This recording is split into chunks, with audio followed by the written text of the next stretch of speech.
She'd been brought up believing that the Reverend Moon's family was without sin. We had a lot of Moon and his family pictures that as a child, as a teenager, we adored, we admired, we looked at those nice smiles and happy family, and we thought that was ideal family.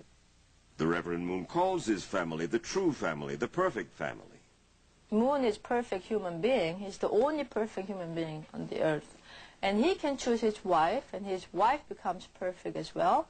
And so his children become perfect because they are from this perfect man and perfect woman. And so when Moon marries more than 1,000 couples at once, as he did in New York last June, he exhorts them to live the high moral life that he supposedly exemplifies.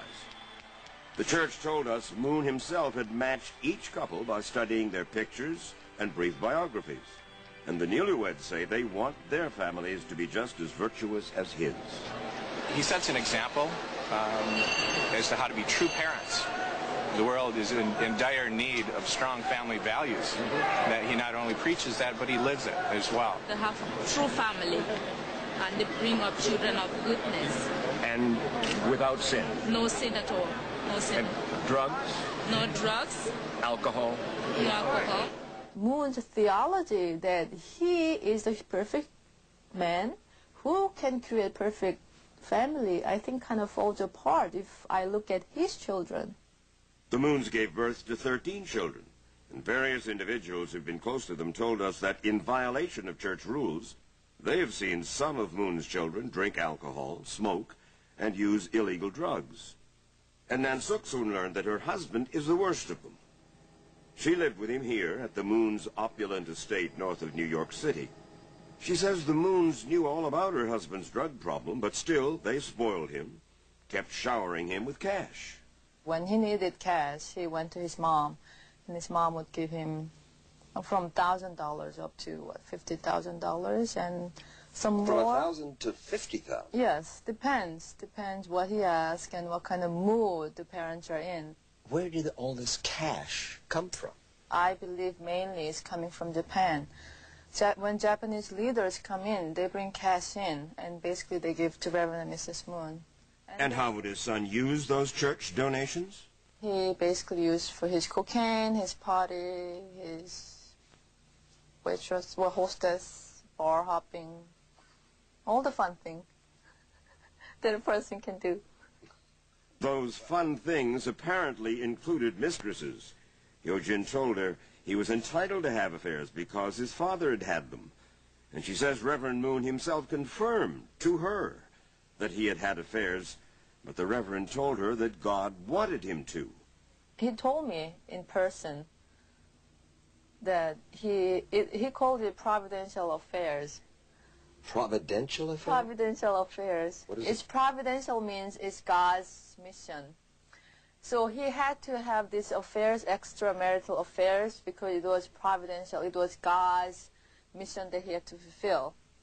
Of course, Reverend Moon does not tell his followers about that part of God's mission. Instead, he preaches that adultery is a major sin. That's the worst sin that Unification Church members could commit, to have commit adultery.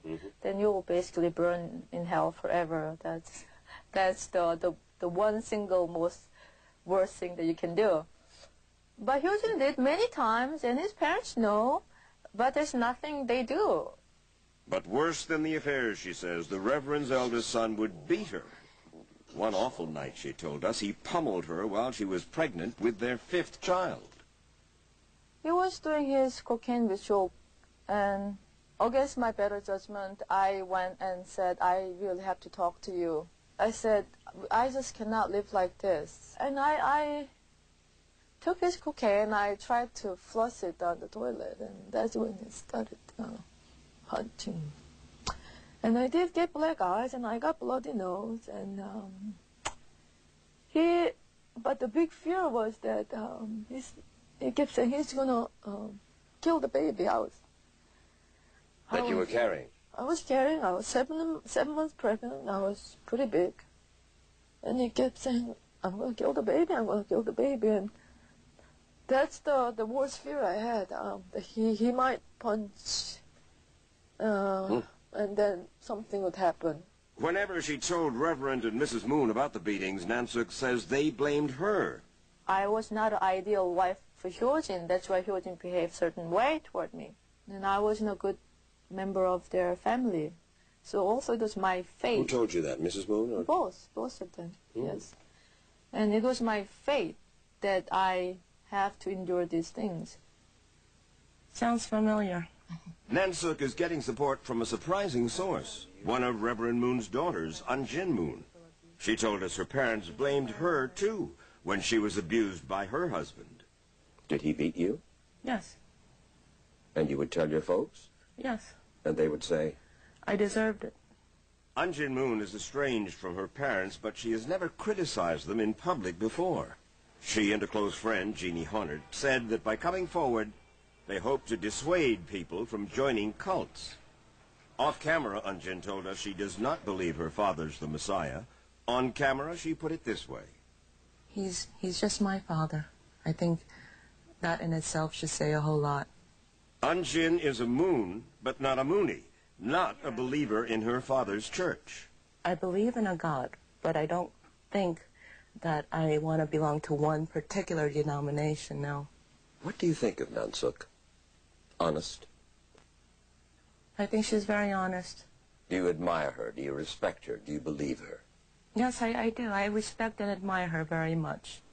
Nansook got a degree in art history from Barnard College. Though she realized the perfect family was far from perfect, she tried to be philosophical about it. So what you're saying is that they're like... Everybody else, like all of us who are dysfunctional. I think every family has problems. So they're like everybody else, but a little more dysfunctional than, I think, ordinary middle-class family. Well, they have more money to help them to be dysfunctional. Yes. The church won't say how much money Moon has or how many businesses he owns, but over the years he's reported to have amassed hundreds of millions of dollars. Former Moon insider Donna Collins was the first Western child in Moon's church. She was born into it because her parents set up the church in England. I grew up believing he was the Messiah, but I can't imagine it now. Moon took a personal interest in Donna, and as a favored child from the West, she saw a lot of Moon's family. I had more contact with his family than the average member, which is probably what led me to leave, because I saw a lot of the discrepancies between the teachings and his behavior and his family life. The final straw for Donna and her parents came, she says, when they discovered another Moon family secret, that the Reverend has at least one illegitimate son. Moon's daughter confirmed that. That I know of, yes. You know the child? Yes, his name is Sammy. And Anjin Moon told us that the warm family pictures in the church magazine give a false impression. That the truth is Moon spent very little time with his children, and that he and most of his children have never been close. Nansook says there's even a language barrier between Moon and his 5 youngest children. Well, do his young children speak Korean? Not really. And the father doesn't speak much English? Father doesn't, no. So what you're saying is that the younger ones really do not They can't talk to their dad? No, they can't. They can't really communicate. Actually, that's what his daughter told me as well. But then I would say the communication that he had, even with his older children, wasn't particularly intimate. Do you worry at all that there might be some kind of revenge exacted upon you for your speaking out? Yes, I was extremely frightened for a long time.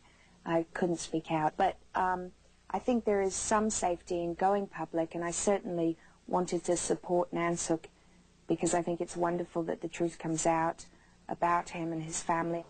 Over the years, Nansook says her husband became increasingly violent, and she feared that he might hurt the children. So, one night, 3 years ago, while she says her husband was locked in their bedroom after hours of cocaine, she hustled her 5 children into a minivan, hid them under blankets, and drove them out of the Moon's luxurious estate, never to return.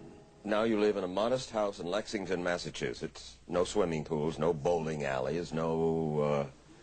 No babysitters, no drivers. Right. No cook. You're the cook? I'm the cook. I had to learn. How have the children adjusted to this new lifestyle? Oh, wonderfully. I'm proud of them. We all had to learn a new way of life. A life that also includes fear of retaliation from the Moons. They're not going to control my life. And I basically have to live with the fear that I have, that somebody might do something to me. But that's life. After telling a divorce court what she has told us about her husband, Nansook got her divorce plus $600,000 in cash and $9,000 a month for child support. Now 32 years old, she works at a center helping battered women, and she has just completed a book called In the Shadow of the Moons.